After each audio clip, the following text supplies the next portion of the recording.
Você já foi alvo de alguma proposta muito boa, porém ela não era algo correto?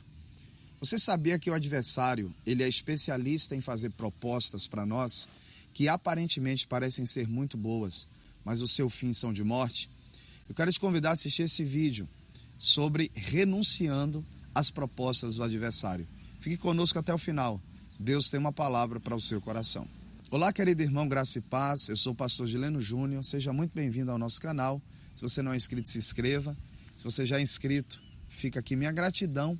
E eu queria que você ativasse o sininho para você receber uma notificação sempre que um novo vídeo for lançado. Queridos, eu quero deixar uma palavra aqui muito importante para o nosso coração sobre um tema que atinge todos nós. Não importa a sua idade, não importa o seu título eclesiástico ou posição que você tem. Todos nós somos alvos das propostas do adversário. E a Bíblia diz, no Evangelho de Mateus, capítulo 16, versículo 21, da seguinte forma: E desde aquele momento, Jesus começou a explicar aos seus discípulos que era necessário que ele fosse para Jerusalém e sofresse muitas coisas nas mãos dos líderes religiosos, dos chefes dos sacerdotes e dos mestres da lei, e fosse morto e ressuscitasse no terceiro dia. Então Pedro, o chamando à parte, começou a repreendê-lo, dizendo: Não, Senhor, isso nunca te acontecerá. Jesus virou-se e disse a Pedro: Para trás de mim, Satanás, você é uma pedra de tropeço para mim, e não pensa nas coisas de Deus, mas só nas dos homens. Queridos, é interessante como Jesus está expondo o seu plano, o seu projeto, o seu propósito. Afinal de contas, ele veio à Terra para isso. Jesus veio com um propósito definido. Ele sabia qual era a sua missão. E geralmente toda missão, ela implica em sofrimento primeiro e glória depois. Ela implica em primeiro dor e depois honra.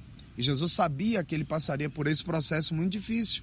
Porém, a Bíblia diz que em um dado momento, quando ele está falando sobre tudo que ele passaria, sobre o sofrimento que ele passaria em Jerusalém e fazendo alusão à sua crucificação, Pedro, lembrando que ele estava sendo influenciado por Satanás, ele chama Jesus à parte e ele faz uma proposta, no mínimo, tentadora.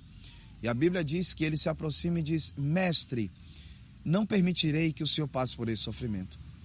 Em outras palavras, eu vou lutar com todas as minhas forças para que o Senhor não sofra, para que o Senhor não passe por essa dor. Entretanto, aquilo fazia parte do propósito, porque todo propósito passa pelo processo da dor. E Jesus, então, percebendo que por trás de Pedro há uma influência diabólica, Jesus olha não para Pedro, mas para quem o está influenciando e diz: Para trás de mim, Satanás, porque não entendes as coisas de Deus e só dos homens. Observe que Pedro começa com a seguinte expressão: tem dó de ti mesmo. A primeira proposta do adversário é: pense em você, olhe para você, tenha dó de você mesmo. O adversário nunca nos fará olhar para Deus, nem para Jesus, nem para o propósito. Ele sempre vai tentar fazer você olhar para você mesmo. Sempre ele virá com um argumento como: você está cansado, não precisa ir à igreja. Você está sem dinheiro, não precisa ofertar ou dizimar. Deus entende você. Deus conhece as suas necessidades. Deus sabe que você precisa desabafar e, na verdade, trazendo para você uma argumentação falsa de que você pode viver a vida olhando para você mesmo e ainda assim alcançar o propósito, quando, na verdade, isso não é verdade. Isso não é possível. Hebreus capítulo 12, versículo 2, o único texto que manda a gente olhar para alguém, manda a gente olhar para Jesus. Lá está escrito: olhando para Jesus, autor e consumador da nossa fé. Se você ler a Bíblia, por exemplo, no Getsemane, a Bíblia vai dizer que Jesus estava orando. E quando ele ora, ele diz: Pai, se possível, passa de mim este cálice, porque ele sabia que a cruz o esperava. Entretanto, Jesus diz: todavia não seja feita a minha vontade, mas a sua. Jesus ali, ele para de olhar para si mesmo e ele passa a olhar para Deus. Ele passa a olhar para a sua missão e para o seu propósito. Sempre Satanás virá dizendo a você: tenha dó de você mesmo, pense em você, olhe para você, satisfaça o seu desejo. E a Bíblia vai dizer que Pedro, ele se utiliza desse argumento quando, na verdade, ele está sendo influenciado pelo diabo. Cuidado, pessoas podem estar sendo influenciadas pelo adversário e te trazer propostas do inimigo. A segunda coisa que é interessante nesse texto é que Pedro, na verdade, Satanás influenciando Pedro, está propondo a Jesus que ele abandone a vontade de Deus, ou seja, para que ele abandone a sua missão, porque a partir do momento em que ele sugere dizendo, não, o senhor não precisa passar por isso, o senhor não tem que passar por isso, ele está sugerindo isso. E queridos, conosco não é diferente. Toda vez que o adversário quiser te tirar do propósito, quiser enfraquecer a tua fé, ele virá com a seguinte argumentação, com a seguinte proposta: caminhos mais fáceis você pode tomar sem precisar sofrer. Por exemplo, o índice de suicídio no mundo é muito grande. Segundo pesquisas, a cada 30 segundos uma pessoa se suicida no mundo. Quem é que propõe isso ao coração das pessoas? Muitas vezes é o adversário dizendo, você pode eliminar a sua dor, como? Matando, tirando a sua própria vida. Quando na verdade isso não é o melhor caminho, isso é uma proposta do adversário. Uma pessoa que se mata, ela não quer matar a si mesma, ela quer matar a sua dor. E o adversário então propõe, dizendo, você pode matar a sua dor matando a si mesmo. Muitas vezes você está passando uma crise conjugal e o adversário então vem com a seguinte proposta: você não precisa ficar com essa mulher, você não precisa passar por isso com esse homem, você pode conseguir uma outra pessoa. E muitas vezes, sem o mínimo argumento, sem a mínima necessidade, as pessoas trocam de relacionamento. Outra coisa que muitas vezes o inimigo ele começa a nos propor momentos de prazer momentâneo, em detrimento de uma paz eterna. E muitas vezes nós abraçamos isso, nós nos agarramos a isso, achando que o momento vale mais do que a eternidade. Outra coisa que eu vejo nesse texto muito importante, queridos, naquele momento a palavra de Pedro, que ele está falando com Jesus, é uma palavra sentimental.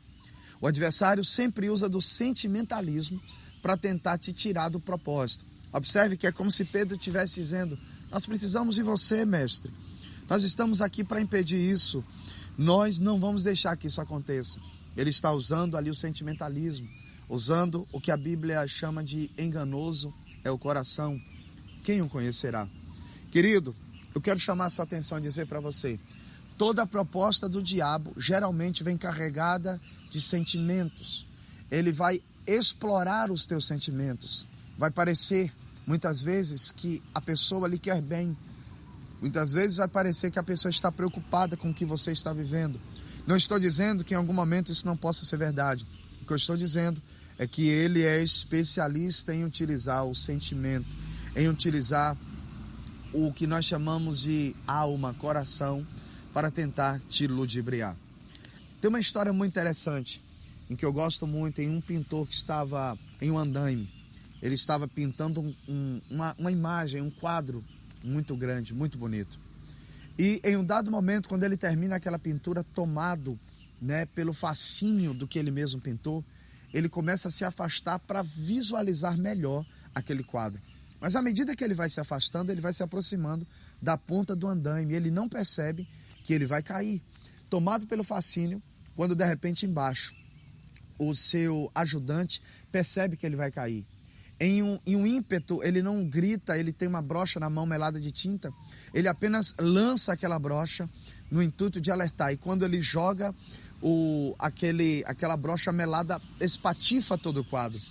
E quando o quadro é espatifado, o pintor dá um salto para frente, olha para baixo e diz, o que foi que você fez? Você estragou o meu quadro. É quando o ajudante olha e diz, eu estraguei o seu quadro, mas eu salvei a sua vida. E muitas vezes conosco é assim. Alguns momentos parece que Deus está estragando o nosso prazer, está estragando o nosso quadro, quando na verdade Ele está salvando a nossa vida. O adversário, ele está apenas preocupado com o momento, Deus está preocupado com a sua eternidade. Quero te lembrar uma coisa, Jesus encerra olhando para Pedro e para, na verdade, quem está usando Pedro e diz, você não entende as coisas de Deus, você só entende as coisas dos homens. O diabo, ele pensa como os homens pensam. Então você não vai vencer as propostas do diabo pensando como os homens pensam. Você apenas vai vencer pensando como Deus pensa. E a Bíblia diz que você tem a mente de Cristo. Então, eu quero orar agora e pedindo a Deus que te abençoe e que te guarde que te fortaleça e que você possa vencer todas as propostas do diabo. Querido Deus, eterno Pai, Pai, em nome de Jesus, meu Senhor, quero te pedir por esta vida preciosa que está agora, meu Pai, recebendo esta palavra. Que este coração seja inundado pela força. Se o teu filho, a tua filha está sendo tentado, ó Deus, está à beira de cair em tentação, peça ao Senhor que fortaleça, que dê ânimo, que dê graça, que derrame sobre ele a força que vem do teu Espírito, para que ele não ceda às tentações, para que ele alcance vitória, em nome de Jesus. Amém. Querido, muito obrigado por ter assistido esse vídeo. Compartilhe, que Deus te abençoe e até o nosso próximo vídeo, querendo Deus.